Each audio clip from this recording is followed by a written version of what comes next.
आप सभी का स्वागत है हमारे इस चैनल पर। तो देखिए, इस वीडियो में हम क्वेश्चनों की सीरीज लेकर आए हैं गांधी एवं उनके प्रारंभिक आंदोलन, और इसी के संबंध में सभी महत्वपूर्ण क्वेश्चन हैं जो कई बार प्रतियोगी परीक्षाओं में रिपीट हो चुके हैं। तो देखिए, इसमें क्वेश्चन नंबर 1 है, महात्मा गांधी जी के पिता करमचंद गांधी कहाँ के दीवान थे? तो ये थे राजकोट, पोरबंदर, बंकानेर। महात्मा गांधी यानी कि इनका पूरा नाम है मोहनदास करमचंद गांधी। मोहनदास करमचंद गांधी का जन्म 2 अक्टूबर 1869 को कहाँ हुआ था? तो ये हुआ था पोरबंदर, गुजरात में। महात्मा गांधी का आरंभिक या प्रारंभिक शिक्षा कहाँ संपन्न हुई? ये हुई थी राजकोट में। अगला क्वेश्चन है, महात्मा गांधी ने किस कॉलेज में पढ़ाई की थी? ये की थी श्यामल दास कॉलेज, भावनगर में लगता है। महात्मा गांधी ने कानून की पढ़ाई किस देश से की थी? यूनाइटेड किंगडम से की थी। महात्मा गांधी जी का अल्पायु यानी कि 13 वर्ष में ही विवाह किसके साथ संपन्न हुआ था? कस्तूरबा गांधी के साथ। महात्मा गांधी का ज्येष्ठ पुत्र कौन था? हरिलाल गांधी। गांधी जी 24 वर्ष की उम्र में 1893 ईस्वी में किसका मुकदमा लड़ने के लिए दक्षिण अफ्रीका यानी कि डरबन गए थे? गुजराती व्यापारी अब्दुल्ला के केस के लिए। क्वेश्चन नंबर अगला है, नटाल इंडियन कांग्रेस की स्थापना गांधी जी ने कहाँ की थी? दक्षिण अफ्रीका में की थी 1894 में। महात्मा गांधी सर्वप्रथम भारतीय राष्ट्रीय कांग्रेस के किस अधिवेशन में भाग लिया था? ये लिया था कलकत्ता अधिवेशन 1901 में। गांधी जी ने वर्ष 1930 में जोहान्सबर्ग में अपनी लॉ फर्म स्थापित की थी, जहां पर वे कब तक रहे थे? ये 1910 तक रहे थे। इसके बाद क्वेश्चन है, गांधी जी ने ट्रस्टीशिप के सिद्धांत का प्रतिपादन कहाँ किया था? ये किया था दक्षिण अफ्रीका में 1903 में, यानी कि लॉ फर्म ट्रस्टीशिप पर आधारित। गांधी जी द्वारा स्थापित प्रथम आश्रम का कौन सा था? फिनिक्स आश्रम था।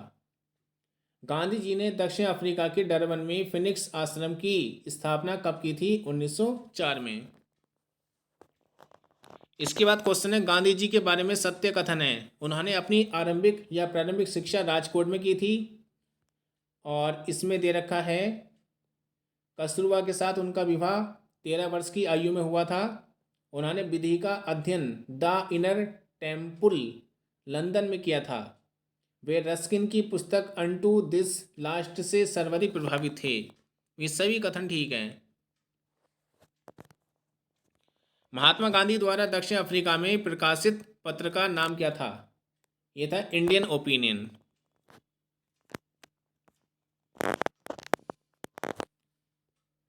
दक्षिण अफ्रीका के किस रेलवे स्टेशन पर गांधी जी को ट्रेन से फेंका गया? Peter Maritzburg. गांधी जी दक्षिण अफ्रीका में कितने वर्ष रहे? 21 वर्ष, 1893 से 1915 तक। गांधी जी ने सेवा धर्म कहाँ पर अपनाया था? दक्षिण अफ्रीका में। मेरा प्रत्येक लघुत्तम कार्यकलाप उस द्वारा निर्देशित होता है जिसे मैं धर्म समझता हूँ। यह कथन किसका था? महात्मा गांधी का। महात्मा गांधी के राम राज्य के युगल सिद्धांत कौन थे? सत्य, अहिंसा। गांधी जी की दृष्टि में अहिंसा का क्या मतलब है? सत्य की प्राप्ति का रास्ता। और इसके बाद है, किसने सत्याग्रह शब्द को गढ़ा था? गांधी जी ने। गांधी जी का सत्याग्रह किन दो कार्यों से जुड़ा हुआ था? सत्य, अहिंसा पर आधारित था। कोई सत्याग्रही ही अहिंसा द्वारा विजय प्राप्त कर सकता है, अत्याचारियों की आत्मा को प्रभावित करते हुए। गांधी जी के सत्याग्रह रणनीति में किसे सबसे अंतिम स्थान प्राप्त हुआ? हड़ताल को। गांधी जी के अनुसार हिंसा का क्रूरतम रूप है गरीबी का स्थायित्व। गांधी जी के अनुसार सही है, सत्याग्रही का उद्देश्य शत्रु का हृदय परिवर्तन करके उसे अपने अनुकूल बनाना। सत्याग्रही का शस्त्र अहिंसा है। सत्याग्रही को अपने संकल्प में दृढ़ विश्वास होना चाहिए। और इसमें दे रखा है, सत्याग्रहियों को विरोधियों के प्रति द्वेष भाव नहीं रखना चाहिए। गांधी जी का सर्वोद्देश्य क्या तात्पर्य है? अछूतों और दलितों का उदय। गांधी जी ने परिवार नियोजन हेतु क्या तरीका बताया? आत्म नियंत्रण। एम के गांधी किसके समर्थक थे? दार्शनिक अराजकतावाद के। गांधीवाद और मार्क्सवाद के बीच एक समान सहमति पाई जाती है, वह कौन सी थी? एक अंतिम लक्ष्य के रूप में राज्य विहीन समाज। गांधी के संदर्भ में सत्य कथन है, समाजवादियों में एक व्यक्तिवादी और समाजवादियों में से एक मार्क्सवादी। अगला क्वेश्चन है, गांधी जी के अनुसार राजनीति से क्या तात्पर्य है? ये जन कल्याण के लिए सक्रियता। गांधी जी ने राजनीति का जो प्रतिमान प्रस्तुत किया था, कौन सी विशेषता उसमें नहीं थी? सत्ता।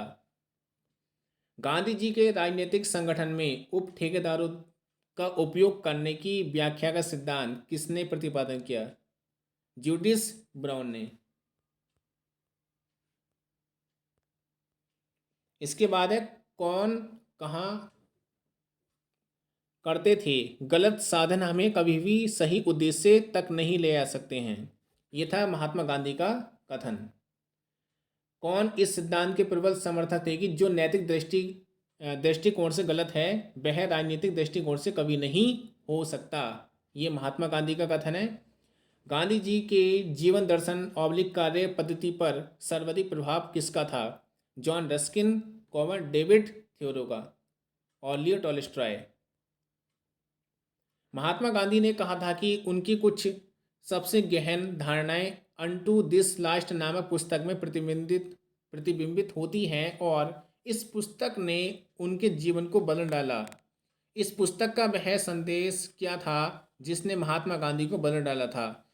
व्यक्ति का कल्याण सबके कल्याण में निहित है। महात्मा गांधी यानी कि मोहनदास करमचंद गांधी किसके लिए सर्वाधिक जाने जाते हैं? भारतीय स्वतंत्रता की प्राप्ति हेतु निष्क्रिय विरोध करने के लिए। ये निष्क्रिय होगा आपका, ठीक है। इसमें लिखा भारतीय स्वतंत्रता की प्राप्ति हेतु निष्क्रिय विरोध करने के लिए। और अगला क्वेश्चन है, हिंद स्वराज किसने लिखा था? महात्मा गांधी ने। महात्मा गांधी ने किस वर्ष हिंद स्वराज लिखी थी? 1909 में। और इसके बाद है, किस भाषा के हिंद स्वराज नाम पुस्तक लिखी गई है? गुजराती में। और महात्मा गांधी के पदार्पण से पूर्व भारत में राष्ट्रीय आंदोलन की दिशा को किन अंतर्राष्ट्रीय घटनाओं ने प्रभावित किया है?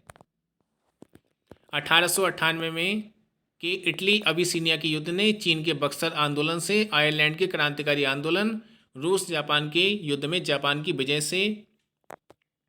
फिर इसमें दे रखा है, महात्मा गांधी 2 दशकों, इसमें दे रखा है, ध्यान से देखिए। महात्मा गांधी 2 दशक विदेश में रहने के बाद किस वर्ष भारत आए? 1915 में। 1915 के किस महीने में महात्मा गांधी ने नक्सलवादी शासन के खिलाफ अपने सफल आंदोलन के बाद आखिरकार दक्षिण अफ्रीका की वापसी की थी? 9 जनवरी 1915। महात्मा गांधी किसको अपना राजनीतिक गुरु मानते थे? गोपाल कृष्ण गोखले को। तो देखिए, इसमें लास्ट क्वेश्चन है। वीडियो अच्छी लगी हो तो आप लोग लाइक करना ना भूलें और कमेंट में अपनी राय जरूर बताएं। तो इसमें लिखा है, किसने महात्मा गांधी को आदेशित किया था कि भारत में वह प्रथम वर्ष खुले कान एवं मुंह बंद कर व्यतीत करें? तो ये कहा था गोपाल कृष्ण गोखले द्वारा। पूरा वीडियो सुनने के लिए धन्यवाद।